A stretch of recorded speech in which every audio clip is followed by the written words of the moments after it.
A poor woodcutter was cutting wood from a tree on the bank of a river. It was evening, and he got tired. His axe dropped out of his hands and fell into the water. He had no money to buy a new axe. He started weeping. As he stood by the water's edge thinking of his loss, the god Mercury appeared and asked him the reason for his grief. On learning what had happened, out of pity for his distress, god Mercury dived into the river and brought up a golden axe, and asked him if that was the one he had lost.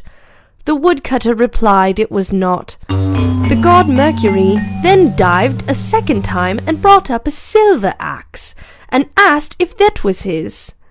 "No, that was not mine either," said the woodcutter. Once more, god Mercury dived into the river and brought up the missing axe. The woodcutter was overjoyed at recovering his property and thanked god Mercury warmly, and the god was so pleased with his honesty that he gave him a present of the 2 other axes. When the woodcutter told the story to his friends, one of these was filled with hope of his good fortune and went to try his luck. He began to cut wood from the tree at the edge of a river and let his axe drop into the water.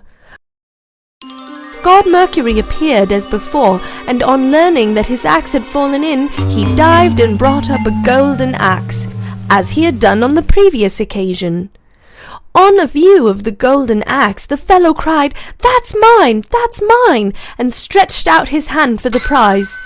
But god Mercury was so angry at his dishonesty that he not only declined to give him the golden axe, but also refused to recover for him the one he had let fall into the river.